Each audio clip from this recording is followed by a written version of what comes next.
നമ്മളൊക്കെ വിചാരിച്ചത് കേരളം ഒരു സംസ്ഥാനമാണെന്നും ഇവിടെ കാടും മലയും ഗ്രാമങ്ങളും ഒക്കെ ഉണ്ടെന്നുമാണ്. എന്നാൽ എം.വി. ഗോവിന്ദന്റെ ഏറ്റവും പുതിയ ഭൂമിശാസ്ത്ര കണ്ടെത്തൽ അനുസരിച്ച് നമ്മളൊക്കെ ഇപ്പോൾ താമസിക്കുന്നത് ലോകത്തിലെ തന്നെ ഏറ്റവും വലിയ ഒറ്റ നഗരത്തിലാണ്. അതെ, കേരളം മുഴുവൻ ഇപ്പോൾ ഒരു സിംഗിൾ സിറ്റിയാണത്രേ. പക്ഷെ ഇതിലും വലിയ തമാശ മറ്റൊന്നാണ്. ഇടതുപക്ഷം അധികാരത്തിൽ വരാൻ ആഗ്രഹിക്കുന്നത് ആർക്കെങ്കിലും പദവി കിട്ടാനോ മന്ത്രിസ്ഥാനം ലഭിക്കാനോ അല്ലത്രേ. കഴിഞ്ഞ 10 വർഷമായി നമ്മുടെ പിണറായി വിജയൻ ആ കസേരയിൽ ഇരിക്കുന്നത് പദവി മോഹിച്ചിട്ടല്ല, മറിച്ച് ജനങ്ങൾ നിർബന്ധിച്ചിട്ട് സഹിക്കവയ്യാതെ ഇരിക്കുന്നതാണെന്നാണ് പറയുന്നത്. എന്താണ് സംഭവം എന്നല്ലേ നമുക്ക് നോക്കാം. എം.വി. ഗോവിന്ദൻ പറയുകയാണ്, ഇടതുപക്ഷത്തിന് അധികാരത്തിൽ വരണമെന്ന് ആഗ്രഹിക്കുന്നത് പദവി കിട്ടാനല്ലെന്ന്. എന്ത് നിഷ്കളങ്കമായ പറച്ചിലാണല്ലേ. ശരിയാണ്, നമ്മൾ കാണുന്നത് പോലെ ഈ മന്ത്രിമാരും ബോർഡ് മെമ്പർമാരും ഒക്കെ ആ കസേരകളിൽ ഇരിക്കുന്നത് ജനങ്ങളെ സേവിച്ച് കഷ്ടപ്പെടാൻ വേണ്ടിയാണല്ലോ. പദവികൾ ഒരു ലഹരിയല്ല, അതൊരു ബാധ്യതയായി കാണുന്ന ഇത്രയും നിസ്വാർത്ഥരായ സഖാക്കളെ ലോകത്ത് വേറെ ഇവിടെ കാണാൻ സാധിക്കും. കഴിഞ്ഞ കുറെ വർഷങ്ങളായി പാർട്ടിക്കാർക്ക് ലഭിച്ച പദവികളെല്ലാം അവർ വേണ്ട വേണ്ട എന്ന് കരഞ്ഞു പറഞ്ഞിട്ടും നിർബന്ധിച്ച് തലയിൽ കെട്ടിവെച്ചതാണോ എന്ന് മാത്രം ഗോവിന്ദൻ വ്യക്തമാക്കിയിട്ടില്ല. അധികാരം ഒരു ഭാരമായി ചുമക്കുന്ന ഈ സന്യാസി തുല്യരായ സഖാക്കളുടെ മനസ്സ് നാം കാണാതെ പോകരുത്. അടുത്തതായി അദ്ദേഹം അവകാശപ്പെടുന്നത് കഴിഞ്ഞ 10 വർഷത്തെ ഭരണകാലത്ത് കേരളത്തിൽ വർഗീയ സംഘർഷങ്ങളോ കലാപങ്ങളോ ഉണ്ടായിട്ടില്ലെന്നാണ്. വലിയൊരു കാര്യമാണിത്. പക്ഷെ ഈ കാലയളവിൽ നടന്ന രാഷ്ട്രീയ കൊലപാതകങ്ങളെയും ബോംബ് നിർമ്മാണത്തിനിടെയുള്ള സ്ഫോടനങ്ങളെയും ഗുണ്ടാ വിളയാട്ടങ്ങളെയും നമ്മൾ എന്ത് പേരിട്ട് വിളിക്കണം? ഒരുപക്ഷെ വർഗീയത ഇല്ലാത്തത് കൊണ്ട് ഇതൊക്കെ വെറും സാമൂഹ്യ ഇടപെടലുകൾ മാത്രമാണോ? സംഘർഷങ്ങളില്ല എന്ന് പറയുന്നതിലെ ആ ഒരു ആത്മവിശ്വാസമുണ്ടല്ലോ, തലശ്ശേരിയും കണ്ണൂരും ഒക്കെ കേരളത്തിന് പുറത്താണെന്ന് നമ്മൾ വിചാരിക്കേണ്ടി വരും. കേരളത്തിൽ വർഗീയ കലാപങ്ങൾ ഉണ്ടാകാത്തത് ഇവിടുത്തെ ജനങ്ങളുടെ മതേതര ബോധം കൊണ്ടാണ്. പക്ഷേ ഈ കാലയളവിൽ നടന്ന രാഷ്ട്രീയ കൊലപാതകങ്ങളെ നിങ്ങൾ എന്ത് ലിസ്റ്റിലാണ് ഉൾപ്പെടുത്തിയിരിക്കുന്നത്? കണ്ണൂരിലെയും തലശ്ശേരിയിലെയും ബോംബേറുകളും കൊലപാതകങ്ങളും സമാധാനത്തിന്റെ അടയാളമാണോ? ജനങ്ങൾ പരസ്പരം തല്ലുണ്ടാക്കുന്നില്ലെങ്കിലും പാർട്ടിക്കാർ മറുപക്ഷത്തുള്ളവരെ വെട്ടിനുറുക്കുന്നതിനെ സമാധാനം എന്ന് വിളിക്കാൻ ഗോവിന്ദൻ മാസ്റ്റർക്ക് മാത്രമേ സാധിക്കൂ. ക്രമസമാധാനം തകർന്ന് ഗുണ്ടകൾ നാട് ഭരിക്കുമ്പോൾ സമാധാനത്തെക്കുറിച്ച് പ്രസംഗിക്കുന്നത് ജനങ്ങളെ വെല്ലുവിളിക്കലല്ലേ? വർഗീയതയെ നേരിടാൻ വിശ്വാസികളെ ചേർത്ത് പിടിക്കണമെന്നാണ് അടുത്ത ഉപദേശം. കേൾക്കാൻ നല്ല സുഖമുണ്ട്. പക്ഷേ ശബരിമല കാലത്ത് ഇതേ വിശ്വാസികളെ പോലീസിനെ വിട്ട് ഓടിച്ചതും ആചാരങ്ങളെ പുച്ഛിച്ചതും ഇതേ സർക്കാർ തന്നെയല്ലേ? ഇലക്ഷൻ അടുക്കുമ്പോൾ വിശ്വാസികളെ ചേർത്ത് പിടിക്കണമെന്ന് തോന്നുന്നതും ഇലക്ഷൻ കഴിഞ്ഞാൽ ശാസ്ത്രബോധം തലയ്ക്ക് പിടിക്കുന്നതും ഒരുതരം വൈരുദ്ധ്യാത്മിക ഭൗതികവാദമാണോ? വോട്ട് കിട്ടാൻ വേണ്ടി ദൈവത്തെയും വിശ്വാസിയെയും പെട്ടെന്ന് സ്നേഹിച്ചു തുടങ്ങുന്ന ഈ വിപ്ലവകരമായ മാറ്റം സത്യത്തിൽ അത്ഭുതകരമാണ്. വികസനത്തിന് പണം തടസ്സമായപ്പോൾ സർക്കാർ കൊണ്ടുവന്ന മാതൃക വിദ്യയാണ് കിഫ്ബി.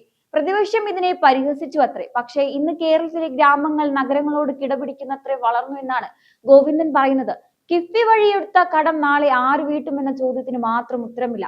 കടം വാങ്ങി വികസനം നടത്തുന്ന ഈ കടമെടുപ്പ് വിപ്ലവം സത്യത്തിൽ ഒരു ധീരമായ നടപടിയാണ്. കാരണം ഈ കടം തിരിച്ചടക്കേണ്ടത് ഇപ്പോഴത്തെ സർക്കാരല്ല, മറിച്ച് ജനങ്ങളും അവരുടെ മക്കളും കൊച്ചുമക്കളുമാണ്. നമ്മുടെ ഗ്രാമങ്ങൾ നഗരങ്ങളായി മാറിയത് കടത്തിന്റെ ഭാരം കൊണ്ടുകൂടിയാണെന്ന് സമ്മതിക്കണം. കേരളം ഇന്ന് അതിവേഗം വളരുന്ന ഒരു ഒറ്റ നഗരമായി മാറിക്കഴിഞ്ഞു. അതുകൊണ്ട് ഗ്രാമവാസികൾ ഇനി ഗ്രാമീണതയെ കുറിച്ച് പരിതപിക്കരുത്. വന്യമൃഗങ്ങൾ ജനവാസ മേഖലയിലേക്ക് ഇറങ്ങുന്നത് നഗരത്തിലെ സഫാരി അനുഭവമായി കാണുക. റോഡിലെ കുഴികൾ നഗരത്തിന്റെ പൗരാണിക ഭംഗിയായി ആസ്വദിക്കുക. പദവികൾ വേണ്ടാത്ത സഖാക്കളും പണമില്ലെങ്കിലും നടക്കുന്ന വികസനവും ഇലക്ഷൻ വരുമ്പോൾ വിശ്വാസികളെ സ്നേഹിക്കുന്ന പാർട്ടിയും, ഇതാണ് ഗോവിന്ദൻ മാസ്റ്റർ വരച്ചു കാട്ടുന്ന പുതിയ കേരളം. വികസനം വരുന്നുണ്ട്, അത് കാണാൻ കഴിയാത്തവർക്ക് ക്യാപ്റ്റന്റെ ആ പഴയ ക്ലാസ് വാങ്ങി ഒന്ന് നോക്കാവുന്നതാണ്. വോട്ട് കുറയുമ്പോൾ വിശ്വാസികളെ കൂടെ കൂട്ടണം എന്ന് പറയുകയും ഭരണം കിട്ടിക്കഴിഞ്ഞാൽ ദൈവമില്ലാത്ത ഭൗതികവാദം പ്രസംഗിക്കുകയും ചെയ്യുന്ന ഈ ഇരട്ടത്താപ്പ് ജനങ്ങൾ കാണുന്നുണ്ട്. തിരഞ്ഞെടുപ്പ് വരുമ്പോൾ അമ്പലത്തിലും പള്ളിയിലും കയറി ഇറങ്ങുന്ന സഖാക്കൾ വിപ്ലവം പ്രസംഗിക്കുന്ന വിശ്വാസികളായി മാറുന്നത് വെറും രാഷ്ട്രീയ നാടകമാണ്. വർഗീയതയെ പ്രതിരോധിക്കാനല്ല, മറിച്ച് വോട്ട് വാങ്ങി ചോരാതിരിക്കാനാണ് ഈ വിശ്വാസി സ്നേഹമെന്ന് ആർക്കാണ് അറിയാത്തത്? ഇനി നമുക്ക് മുഖ്യമന്ത്രിയിലേക്ക് വരാം. മാസ്റ്റർ ഇത്രയും വലിയ വികസനത്തെ കുറിച്ച് പറയുമ്പോൾ മുഖ്യമന്ത്രി എവിടെയാണ്? അദ്ദേഹം ഗൗരവത്തിലാണ്. ലോകത്ത് എന്ത് നടന്നാലും, കേരളം കടക്കെണിയിൽ മുങ്ങിയാലും, പാവപ്പെട്ടവന്റെ പെൻഷൻ മുടങ്ങിയാലും ക്യാപ്റ്റന്റെ ആ ഇരട്ടച്ചങ്ക് ഒരടി പിന്നോട്ട് പോകില്ല. പദവി വേണ്ടെന്ന് മാസ്റ്റർ പറയുമ്പോൾ നമുക്ക് ചോദിക്കാനുള്ളത് ഒന്നേയുള്ളൂ, എന്തിനാണ് സാർ ഈ കോടികൾ ചിലവാക്കി ഹെലികോപ്റ്ററിൽ പറക്കുന്നത്? എന്തിനാണ് ജനങ്ങളെ വഴിയാധാരമാക്കി കിലോമീറ്ററുകളോളം അകലെ കറുത്ത തുണി കണ്ടാൽ പേടിച്ചോടുന്ന ഈ VIP അകമ്പടി? പദവി വേണ്ടാത്ത സഹാക്കളുടെ നേതാവ് സഞ്ചരിക്കുന്നത് രാജാക്കന്മാരെ പോലെയാണ്. ജനങ്ങളോട് കടക്ക് പുറത്തെന്ന് പറയാൻ കാണിക്കുന്ന ആ ആവേശം സ്വന്തം പാർട്ടിക്കാർ ചെയ്യുന്ന അഴിമതിക്കെതിരെ കാണിക്കാൻ എന്തേ മനസ്സ് വരാത്തത്? വികസനം എന്നാൽ മുഖ്യമന്ത്രിയുടെ വിദേശ യാത്രകളും കുടുംബത്തിന്റെ ഐശ്വര്യവുമാണെന്ന് ജനങ്ങൾ തിരിച്ചറിഞ്ഞു തുടങ്ങിയിട്ടുണ്ട്. മുഖ്യമന്ത്രിയുടെ ഭരണത്തിൽ കേരളം ഒരു നഗരമായത് ശരിയാണ്, ഒരു വലിയ കടബാധ്യതയുള്ള നഗരം. വായ തുറന്നാൽ അനാവശ്യ വിവാദങ്ങൾ എന്ന് പറഞ്ഞ് ഒഴിഞ്ഞു മാറുന്ന മുഖ്യമന്ത്രി ഗോവിന്ദൻ മാസ്റ്റർ അടിച്ചുവിടുന്ന ഈ തള്ളലുകൾ കേട്ട് ചിരിക്കുകയാണോ അതോ ജനങ്ങളെ നോക്കി പരിഹസിക്കുകയാണോ? വികസനം എന്നത് ഫേസ്ബുക്ക് പോസ്റ്റിലല്ല വേണ്ടത്. കേരളം എന്ന ഈ സിംഗിൾ സിറ്റിയിലെ ക്രമസമാധാനത്തെ കുറിച്ച് മാസ്റ്റർ പറഞ്ഞത് നോക്കാം. 10 വർഷം സമാധാനമായിരുന്നു എന്ന് പറയുമ്പോൾ നമ്മുടെ പോലീസ് സംവിധാനം ഇന്ന് എവിടെ എത്തി നിൽക്കുന്നു? പിണറായിയുടെ പോലീസ് ഇന്ന് സാധാരണക്കാരന്റെ ശത്രുവായി മാറിയിരിക്കുകയാണ്. മുഖ്യമന്ത്രിക്ക് റോഡിലൂടെ പോകാൻ വേണ്ടി മണിക്കൂറുകളോളം ട്രാഫിക് തടഞ്ഞിട്ട് സാധാരണക്കാരനെ വെളിയിലെത്തി നിർത്തുമ്പോൾ ആ പാവം മനുഷ്യൻ അനുഭവിക്കുന്ന ബുദ്ധിമുട്ട് മാസ്റ്റർ കാണുന്നില്ലേ? മാധ്യമപ്രവർത്തകർ ചോദ്യം ചോദിച്ചാൽ കടക്കപ്പുറത്തെന്ന് ആക്രോശിക്കുന്ന മുഖ്യമന്ത്രി, അഴിമതിയെ കുറിച്ച് ചോദിച്ചാൽ മൈക്ക് ഓഫ് ചെയ്യുന്ന മുഖ്യമന്ത്രി. ഇതാണ് ഇന്ന് കേരളം ഭരിക്കുന്നത്. അധികാരം തലയ്ക്ക് പിടിച്ച ഒരു കൂട്ടം ആളുകൾ ചേർന്ന് കേരളത്തെ ഒരു പോലീസ് സ്റ്റേറ്റ് ആക്കി മാറ്റിയിരിക്കുകയാണ്. ജനങ്ങളുടെ പ്രതിഷേധത്തെ പോലീസിനെ വിട്ട് അടിച്ചമർത്തുന്നതിനെയാണ് മാസ്റ്റർ കലാപങ്ങളില്ലാത്ത സമാധാനം എന്ന് വിശേഷിപ്പിക്കുന്നത്. അപ്പോൾ കാര്യങ്ങൾ വ്യക്തമാണ്. ഗോവിന്ദൻ മാസ്റ്റർ പറഞ്ഞ ആ ഒറ്റ നഗരത്തിലാണ് നമ്മൾ ഇപ്പോൾ ജീവിക്കുന്നത്. പക്ഷേ ഈ നഗരത്തിൽ സാധാരണക്കാരന് നടക്കാൻ റോഡില്ല, കുടിക്കാൻ വെള്ളമില്ല, ജോലി കിട്ടാൻ ശുപാർശയില്ലാതെ പറ്റില്ല. ഗ്രാമങ്ങൾ നഗരമായത് വികസനം കൊണ്ടല്ല, മറിച്ച് നഗരത്തിലെ മാലിന്യങ്ങളും ലഹരി മാഫിയയും കൊട്ടേഷൻ സംഘങ്ങളും ഗ്രാമങ്ങളിലേക്ക് പടർന്നത് കൊണ്ടാണ്. ഇതിനെയാണോ നിങ്ങൾ വികസന തുടർച്ച എന്ന് വിശേഷിപ്പിക്കുന്നത്? പദവികൾ വേണ്ടെന്ന് പറയുന്ന ആ വലിയ മനസ്സിനോട് ഒരു വാക്ക്. സഖാവേ, അധികാരത്തിന്റെ മധുരം ഒന്ന് വേറെ തന്നെയാണ്. ആ കസേര കിട്ടാൻ വേണ്ടി പിണറായി വിജയൻ കാണിക്കുന്ന ആവേശം നമ്മൾ കാണുന്നതാണ്. ലക്ഷങ്ങൾ ശമ്പളമുള്ള കസേരകളിൽ സ്വന്തക്കാരെയും ബന്ധുക്കളെയും കുടിയിരുത്തുമ്പോൾ ഈ പദവി എവിടെ പോയി? പിണറായി വിജയൻ എന്ന ക്യാപ്റ്റൻ ഹെലികോപ്റ്ററിൽ ഇരുന്ന് താഴേക്ക് നോക്കുമ്പോൾ കേരളം ഒരു നഗരമായി തോന്നാം.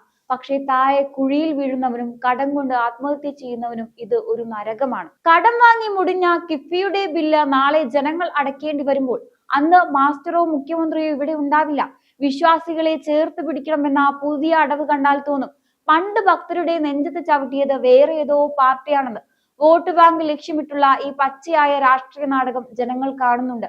ശബരിമലയിൽ തല്ലിയതും ഇപ്പോൾ തലോടുന്നതും ഒരേ കൈകൊണ്ടാണെന്ന് വിശ്വാസികൾക്ക് നന്നായി അറിയാം. ചുരുക്കി പറഞ്ഞാൽ മമ്പറത്ത് മാസ്റ്റർ നടത്തിയത് വികസനത്തെ കുറിച്ചുള്ള പ്രസംഗമല്ല, മറിച്ച് അടുത്ത തവണ കൂടി എങ്ങനെയെങ്കിലും ആ മുഖ്യമന്ത്രി കസേരയിൽ ഇരിക്കാൻ വേണ്ടിയുള്ള ഒരു കബളിപ്പിക്കൽ മാത്രമാണ്.